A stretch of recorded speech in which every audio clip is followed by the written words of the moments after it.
El próximo mes de septiembre va a volver a sonar la melodía de la Champions en Anoeta. Y como es la tercera vez que va a sonar la melodía que teníamos ganas de volver a escuchar, y va a ser 10 años después de la última y 20 después de la primera, pues hoy toca empezar a recordar cómo fueron los caminos de la Real en la Champions, desde que en 1992 se pasara a llamar UEFA Champions League. No voy a hablar de la Copa de Europa, en la que la Real es semifinalista, voy a hablar de lo que yo he visto de la Champions de 2003 y de la Champions de 2013. Hoy vamos con la primera, la de Reinald de Noué, en la que la Real llegó a octavos de final. Esto es 1909, la sección de la Real dentro de 90 Fútbol Club. Empezamos.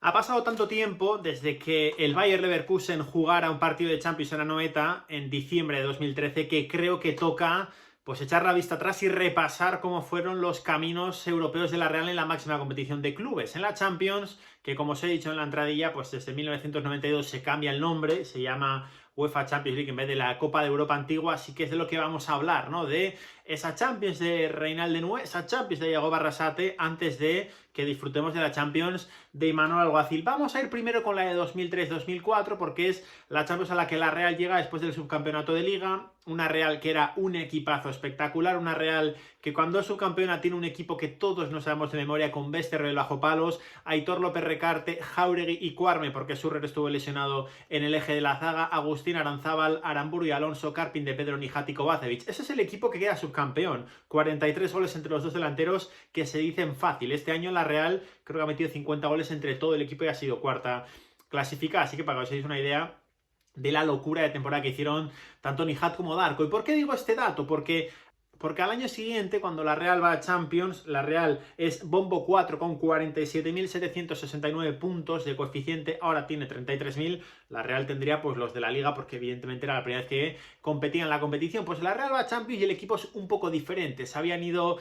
Taifun y Coklov, se había retirado Cote Picabea y al final habíamos fichado a Víctor Alquiza, había vuelto a casa Víctor Alquiza, y había venido Lee Chun-so, el fichaje exótico de Roberto Lave, que era el director deportivo de aquella Real. El equipo, porque era diferente, de Javi de Pedro no contaba nada, la verdad que lo echamos de menos mucho, y echando la vista atrás todavía lo echo de menos más, porque Javi de Pedro tenía mucho fútbol todavía en esa zurda cuando empezó aquella temporada. La verdad es que la Real jugó 8 partidos muy diferenciados en el tiempo, muy diferenciados en el rendimiento y sobre todo muy diferenciados en una temporada que la Real comenzó pues como acabó la anterior y teníamos la sensación de que iba a volver a repetir en Europa, pero se le hizo un poquito largo. El 17 de septiembre de 2003 es cuando suena el himno de la Champions por primera vez en el estadio de Anoeta, en el estadio de Amara,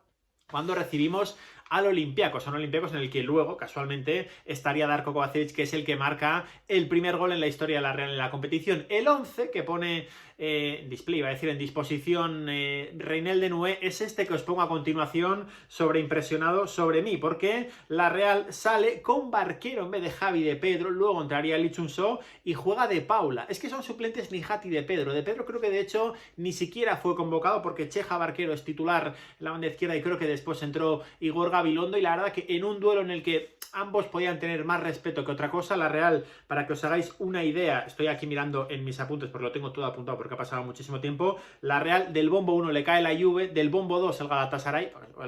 bombo 2, el Galatasaray es verdad que 2 años antes había ganado la Copa de la UEFA, que tenía a Hakan Şükür, que era un pedazo de delantero turco, tenía a Fran de Boer, a Mondragón, a César Prates, tenía a Hasan Şaş, era la generación de Turquía que venía a llegar a semifinales en el Mundial de Corea y Japón, y del bombo 3 le tocó el Olympiacos. No tuvo mala suerte porque había equipos bastante más complicados en el bombo 2 y en el bombo 3, y la Real en ese primer partido jugó frente al Olympiacos de Georgievich, de Karembé, de Giovanni, el que jugó en el Barça, de Katergianakis, el portero suplente de la Bélgica, o sea, de la Grecia, que después ganaría la Eurocopa en 2004, y en un partido en el que los dos se tuvieron bastante respeto, pues la verdad es que la Real tuvo más ocasiones. La Real tuvo en la primera parte un remate de Darko Kovacevic a un centro de JJ Barquero que normalmente no suele fallar, y Olympiacos tuvo pues un par de llegadas, un par de acercamientos, una jugada en la que Georgievich deja solo a Giovanni pero el fuera de juego es claro, y la sensación era de que el gol tenía que llegar, de que el gol iba a llegar si la Real estaba bien, y al final acabó llegando en el minuto 80 una jugada embarullada en la que el balón le cae a Darko Kovacevic el central griego va al suelo, vamos, como un orsobuco y se lo come a Darko Kovacevic, que lo mejor es que cuando ves la imagen repetida, el balón lo coge Valeri Karpin, porque hay un defensa griego que lo tira lejos, el balón lo coge de Valeri Karpin y mientras la cámara enfoca a Darko, Darko le está diciendo dámelo, dámelo, lo tiro yo. Y Darko lo cogió, Darko asumió la responsabilidad, Darko tiró de interior e hizo para allí el tiro clásico. Yo creo que todos veíamos a dónde lo iba a tirar Darko. El portero griego no lo vio así. La verdad que marcó para delirio del estadio de Anoeta. Yo me acuerdo de estar allí. La Real jugó de negro. Si mal no recuerdo, la Real juega de negro porque la camiseta Txuri-Urdin de Astore todavía no había llegado ni siquiera a las tiendas. La Real creo que debutó en Champions, corregidme si me equivoco, sin que la camiseta negra estuviera a la venta. Y la Real tuvo que jugar de negro porque la Txuri-Urdin no había llegado al estadio de Anoeta, para que veáis, bueno, pues ese error que tuvo Astore hace 20 años. 2 semanas después, la Real jugó contra el Galatasaray, en un partido en el que el 11 de la Real era este que os pongo aquí sobreimpresionado, porque la verdad es que lo de Atatürk es un partido espectacular, con Sander bajo palos, Potillón en el lateral derecho, Cuarme que se hizo enorme en el central, y ya entraron Aramburu, Xabi Alonso, Gabilondo, Karpin, Nihat y Darko Kovacevic, y ahí ya fueron titulares los dos, y la liaron los dos a los 3 minutos. Es verdad que con los 30 segundos pues casi se adelanta la Real, porque en una presión de Darko Kovacevic le cae el balón en franquía a Nihat Kavechi, que llega un poco forzado, le pega con la zurda y la tira fuera, pero ya a los 30 segundos la Real estaba mandando un mensaje, y a los 3 marcó un golazo, la roba Nihat en su propio campo, la banda izquierda, se la da a Darko, Darko sin dudarlo apoya el pie izquierdo y dice pum, te lo voy a mandar ahí al extremo y corre tú con ellos. Le sale,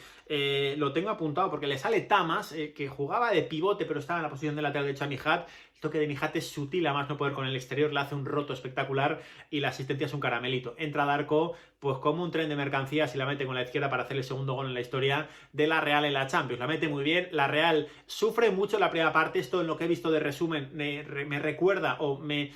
reafirma lo que yo recuerdo de aquel partido, que fue una agonía. Recuerdo que Björn Tore Cuarme estuvo espectacular, que hay 2 o 3 disparos, sobre todo en el tramo final, que los bloquea Cuarme con el cuerpo. Y me acuerdo de una crónica del Diario Vasco, no me acuerdo quién fue el enviado especial, que decía, hay algún periodista turco que nos preguntaba ¿quién es ese 2? ¿Quién es ese pelirrojo? Decían, bueno, sí, Cuarme tenía un poco el pelo rojo, decían, ¿quién es ese tío que le ha bloqueado todo? Bueno, pues también Sander Westerveld tuvo una gran primera parte, y la Real, al filo de poco antes de la hora de partido, sí que vio el empate del Galatasaray en una jugada en la que no salen bien Jáuregui y Cuarme, porque Hakan Şükür se queda solo y bate a Sander Westerveld. Y cuando todos pensamos se nos va a caer el Atatürk encima, porque el ambiente era infernal, es verdad que es un campo olímpico, pero el ambiente apretaba mucho, apareció Xabi Alonso. Si Darko entra como un tren de mercancías en el primer gol, Xabi entra como un avión para rematar de cabeza ese balón, que claramente entra ante el que nada puede hacer Farid Mondragón. En la primera parte, por cierto, tiene una jugada Nihat en la que sin portero, pero no consigue marcar la Real, un partido que creo que claramente mereció la Real, un partido en el que Hasan Şaş acabó expulsado por una dura entrada de Víctor Alquiza, que se tomó mal el 11 del Galatasaray y el 11 de Turquía, acabó intentando agredir a Víctor Alquiza, segundo entrenador de Club Atlético Osasuna en día de hoy, que bueno, pues le costó la tarjeta roja al turco. A partir de ahí la Real iba con 6 de 6, íbamos a Turín y todos pensábamos, oye, ¿por qué no? Bueno, pues a los 10 minutos la Juve nos había dicho que no. ¿Que no? ¿Y por qué no? Pues porque no. Porque a los 7 minutos ya ganaba 2-0 la Juve a la Real con goles de Trezeguet y Marco Di Baio. El 11, y este fue muy polémico porque después me acuerdo de preguntarle, le preguntaron, no yo, a Sander Westerveld a la vuelta a un Jarvi por el partido, y dijo, es que si no pones a los mejores no puedes competir. ¿Por qué? Porque el 11 fue este que os pongo aquí delante. Sale la Real en el campo de la Juve con Sander Westerveld, sí, pero con Potillón, Jáuregui, Schürrle, Aranzábal, Xabi Alonso, Alquiza, Gabilondo, Karpin, Lee Chun-so y Darko Kovacevic. Fueron suplentes Javi de Pedro y Nihat Kavechi. Y no solo eso, fue suplente también Aitor López Recarte, que si no os acordáis de Potillón, no os culpo, porque Aitor López Recarte era varias dimensiones más futbolista que Lionel Potillón. Aitor López Recarte te podía jugar en ambas bandas, Potillón también. Potillón era un tipo cumplidorcillo que venía del PSG de la época. La verdad que no había color entre uno de los capitanes de la Real, como era Bomba, y el francés, que vino cedido para poca cosa. La Real salió muy pequeñita, se hizo muy pequeñita. Andele Alpi, minuto 7, perdía 2-0, minuto 45 más 1 de la primera parte, se planta solo Di Baio delante de Sander Westerveld y hace el tercero, y al descanso decíamos, bueno, pues que sea lo que tenga que ser, ¿no? Marcó el cuarto la Juve. A partir de ahí, la Real se quitó los complejos. A los 5 minutos marcó Igor Tudor en un centro que desvía el central croata de Javi de Pedro, y después marcó Javi de Pedro un golazo, llegando a tener la Real incluso, porque este partido lo he visto recientemente, una ocasión de Nihat que pudo ser el 4-3, pero que desvió Gianluigi Buffon. Ahí se puso la Juve con 9 puntos y 2 semanas después vino Anoeta con un equipo en el que en la expedición directamente ya no estaba ni siquiera Alessandro Del Piero. La Real empató a 0 en un partido en el que yo me acuerdo de tener la sensación de es imposible meterles un gol. Estos no quieren que pase nada y efectivamente no pasó nada. La Juve, por cierto, matiz importante, venía de ser subcampeón de Champions. Había perdido la final anterior en Old Trafford contra el Milan a penaltis, en una tanda de penaltis en la que Dida estuvo más acertado que Gianluigi Buffon. Esto dejaba a la Real en una tesitura en la que dependía de sí mismo. Jornada 5, ibas a Grecia. Ya no era el mejor momento de la temporada de la Real y la verdad que ahí empezamos a temer un poco que nos fuéramos para casa en la fase de grupos, porque la Real empató en Grecia y salvó un match ball, ¿eh? La Real se adelanta en Grecia con un gol de Gabilondo gracias a una salida horrible del portero del Olympiacos, pero después empata Stoltidis con una falta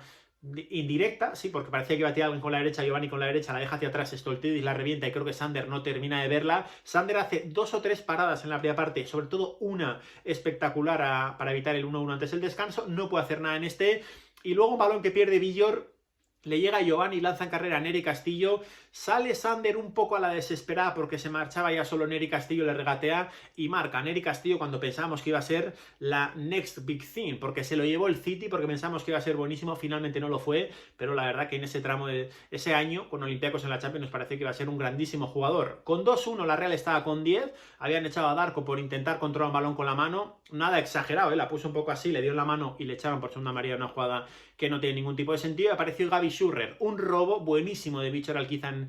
3/4 de campo yendo al suelo al tackle, la pone Agustín Aranzábal con música y entra Gaby Schurrer, remata de volea como una cosa que me parece espectacular porque es uno de los goles de la historia de la Real en competiciones europeas, por dificultad, por momento y por la ejecución de Gaby Schurrer. Es un gol vital en la historia de la Real que con esto conseguía que le valiera el empate en la última jornada, en la que jugó Alberto López con la Real contra el Galatasaray, un Galatasaray que salvó bajo palos el 1-0 de Gaby Schurrer precisamente en una mala salida Farid Mondragón en un centro, creo que pone de Igor Gabilondo, y se adelanta el Galatasaray con un golazo tremendo de Hakan Şükür que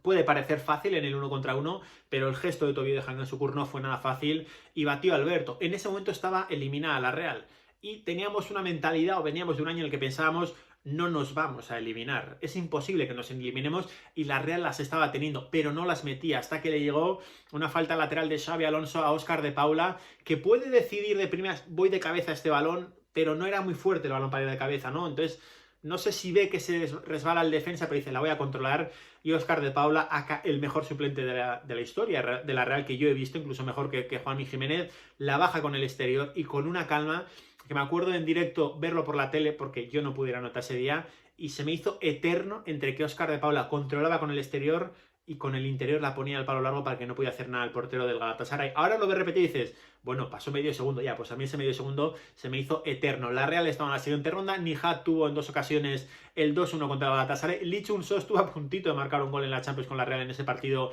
en el que el Galata ya se venía para arriba, y la verdad es que no tuvimos para nada mala suerte en el sorteo de octavos de final. Nos tocó el Lyon. Es verdad que, si os digo los nombres que tenía el Lyon, estaba Coupé, Abidal, Michael Essien, Mamadou Diarra de Madrid, Maludá y un niño pernambucano y Sidney Govou. Era un equipo espectacular el Lyon, pero la Real al 100% no estaba tan lejos. Y era de los que te podía tocar como primero de grupo, era el más fácil. Porque os pongo aquí todos los rivales que le podían tocar a la Real y me acuerdo que un viernes yo salir de Mundiz, ir a Deusto a una cabina y llamar a mi padre, oye, ¿qué nos ha tocado? Pues nos ha tocado el Lyon, y decir, bueno, el desplazamiento es el más cercano y no es el rival más complicado. Ahora, es verdad que el Lyon era un equipazo, es verdad que el Lyon se te pone por delante en Anoeta en un partido que sale la Real con este 11, porque la Real sale con Alquiza y con Gabilondo en el 11 titular. Sander sí que estaba, no jugaría la vuelta, pero sí la ida. Y en la primera llegada del Lyon a los 20 minutos, un centro de Florán Maludá, que bueno, era un rato, y ya en el Lyon era un pepino espectacular.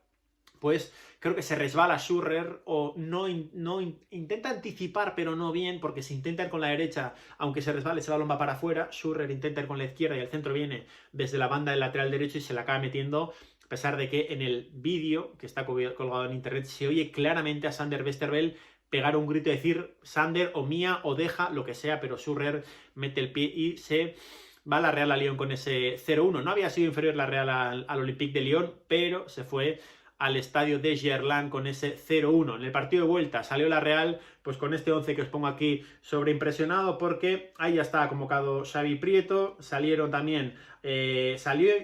Reinal de nuevo con un tribote, porque salió con Aramburu, Alquiza y Xabi Alonso, Carpi en una banda, Gabilondo en otra y Darko en punta de ataque. No salió ni Jatkabechi, salió de Pedro después ya la desesperada, salió Oscar de Paula y La Real.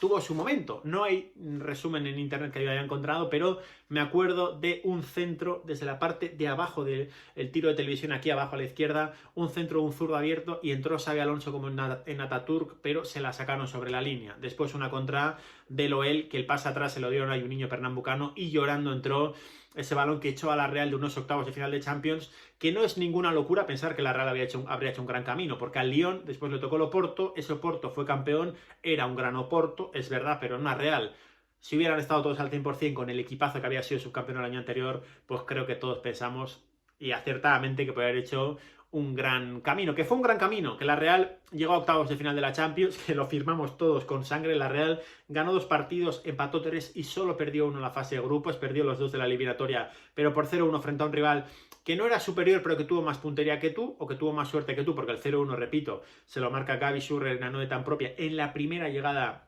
del Olympique de Lyon a las inmediaciones de la portería de Sander Westerveld. Hubo lesiones, hubo problemas. En Lyon no jugó, por ejemplo, Agustín Aranzábal, que estaba lesionado, tuvo que jugar Lionel Potillon, y al final pues a la Real se le truncó en el momento se le puso en un momento malo de la temporada la eliminatoria y se le truncó el camino europeo. Pero oye, que ojalá que lo firmamos todos para que este año lleguemos de nuevo a los octavos de final. Comentadme aquí abajo lo que recordáis los que sois más mayores que yo, porque soy del 90, lógicamente, y yo tenía 12 años, yo he visto todos esos partidos, los he visto repetidos años después y he encontrado mucho material en internet sobre esos partidos, pero detalles, algo que tú recuerdes y que digas, en este momento se nos fue, o la de Xabi Alonso, ¿cómo la recordáis? Porque es que yo me acuerdo de ver a Xabi Alonso entrar a rematar y decir,